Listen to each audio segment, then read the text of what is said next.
후티 반군이 홍해 바브 엘만데브 해협을 경유해 이스라엘로 향하는 선박들에 대한 공세를 늦추지 않고 있습니다. 이에 따라 중동 지역의 긴장 수위는 한층 더 높아졌습니다. 몇몇 언론들은 확전의 가능성을 얘기합니다. 미국이 예멘 반군을 공격하고 그러면 헤즈볼라와 이란이 개입하고 또다시 미국의 개입이 본격화하는 확전 시나리오를 얘기합니다. 과연 이 시나리오는 얼마나 가능성이 있을까? 주로 현재 미국이 처해 있는 입장을 중심으로 분석해봤습니다.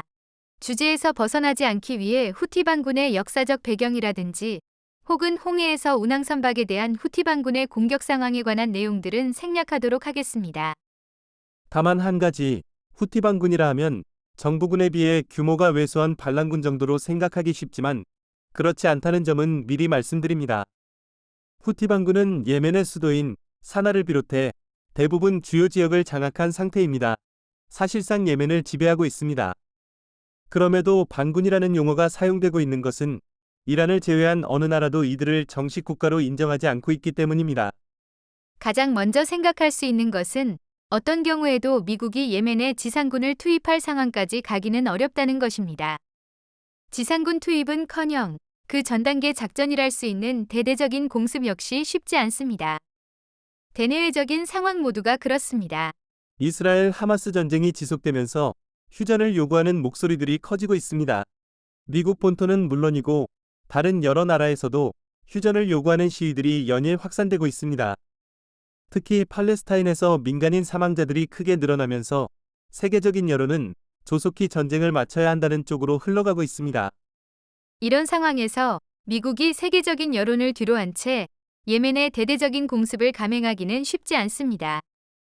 여론은 그저 여론일 뿐이라지만 미국으로서도 무조건 무시할 수만은 없습니다. 지상군 파견은 더 어렵습니다. 이것은 매우 현실적인 문제입니다. 미국은 지난 2021년 아프가니스탄에서 철군했습니다. 사실상 패전입니다. 전쟁 기간은 무려 20여 년이었습니다.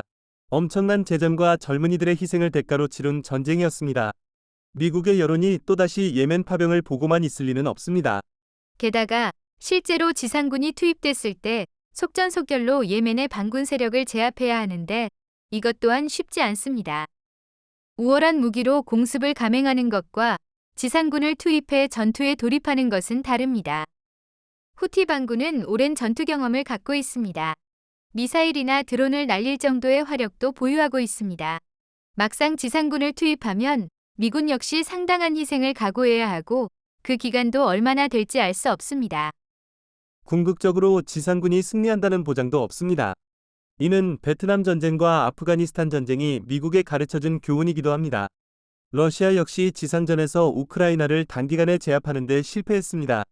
일단 발을 내디디면 자칫 장기전쟁의 수렁에 빠질 수밖에 없는 상황임을 미국도 잘 알고 있습니다. 중동 국가들과의 관계도 생각해야 합니다. 중동 지역은 이슬람의 여러 종파들이 복잡하게 얽혀 있습니다. 종교적으로 적대적 관계를 형성하고 있는 경우가 많습니다. 하지만 민족의 문제라든지 다른 종교와의 갈등 문제가 되면 그 관계는 한층 더 복잡해집니다. 이란과 헤즈볼라, 그리고 예멘 반군의 주 종파는 시아파이지만 하마스는 수니파입니다.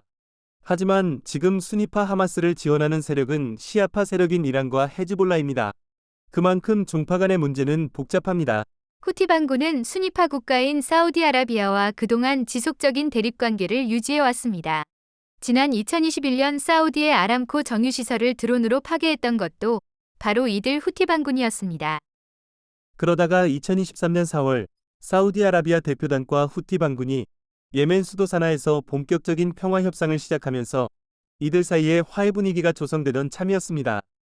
어쨌거나 후티 반군에 대해 불편한 아랍 국가들이라 할지라도 막상 미국이 이들과 본격적인 전쟁을 시작하면 얘기는 달라집니다. 미운 형제를 때리더라도 내가 때리는 것과 남이 때리는 것은 다릅니다. 미국의 예멘 무차별 공격을 아무 일 아닌 것처럼 보고 있을 중동 국가들은 많지 않습니다. 사실 이스라엘 하마스 전쟁이 있기 전 미국으로서는 중동 지역에서의 외교 주도권을 중국에 빼앗긴 느낌이었습니다. 2023년 3월 그동안 철천지 원수이던 사우디아라비아와 이란이 관계 정상화에 합의하는 놀라운 일이 벌어졌는데요. 이를 중재한 것은 미국이 아닌 중국이었습니다. 주도권을 빼앗긴 미국으로서는 상당한 충격을 받았습니다. 게다가 2023년 8월 이들 두 국가는 나란히 브릭스에 가입하기로 결정합니다. 2024년 공식 가입이 예정되어 있습니다. 브릭스는 사실상 중국이 주도하는 대규모 경제 블록이며 미국 주도의 세계 경제 질서에 대항하는 의미를 띠고 있습니다. 중국은 여기서 한 발 더 나아가 사우디의 자국 원유 수입에 대한 위안화 결제를 요청하는 등 달러 패권에까지 도전을 하고 있습니다. 이 때문에 한때 중동 지역에서 적당히 발을 빼려던 미국이 뒤늦게 이스라엘과 사우디아라비아 양국 간의 국교 정상화에 발벗고 나섰고 이스라엘 하마스 전쟁이 시작되기 직전 이것이 막 성사되려던 참이었습니다. 중동 지역에서 외교 주도권을 놓고 중국과 경쟁해야 하는 미국의 입장에서 중동에서의 확전은 여전히 부담으로 남습니다. 미국 경제에 문제도 있습니다. 팬데믹 이후 미국은 지속적인 인플레이션에 시달려왔습니다. 이 때문에 빠른 속도로 금리를 올려야만 했던 것은 누구나 알고 있습니다. 물론 여기에는 미국의 높은 고용률이 한 몫을 거들어왔던 것도 사실입니다. 어쨌거나 팬데믹 이후 미국은 인플레이션을 잡기 위해 많은 노력을 해왔습니다. 인플레이션이 잡힐 듯한 지점에서 사우디아라비아를 비롯한 중동 국가들이 석유 감산을 결행하자 그동안 미국은 경제적으로 철저하게 고립시켜오던 베네수엘라와의 관계 개선을 도모하면서까지 유가 안정에 주력합니다. 중동 지역의 전쟁이 확전으로 가닥을 잡게 되면 이제 정말로 유가가 어느 방향으로 튀게 될지 예상하기 어렵습니다. 중동 국가들이 본격적으로 원유를 전략 무기화하는 단계까지 가지 말라는 법도 없습니다. 그동안 인플레이션을 잡기 위해 해왔던 노력들이 수포로 돌아갈 수도 있습니다. 대선을 생각하면 바이든 정부로서는 이제 금리를 낮추기 시작해야 할 시점입니다. 높은 금리는 어쨌거나 여당의 후보에게 불리합니다. 금리 인하의 선행 조건은 인플레이션의 진정입니다. 예멘 반군과의 전쟁은 장애 요소가 됩니다. 다음 대선에서 미국 내 아랍 유권자들도 생각하지 않을 수 없습니다. 한 설문조사에 따르면 지난 2020년 대통령 선거에서 아랍계 미국인들의 59%가 바이든을 지지했습니다. 이는 트럼프가 평소 인종차별적 언행을 서슴지 않았던 때문인 것으로 풀이됩니다. 하지만 최근 분위기는 크게 바뀌었습니다. 바이든에 대한 지지율이 17%까지 가라앉았으니까요.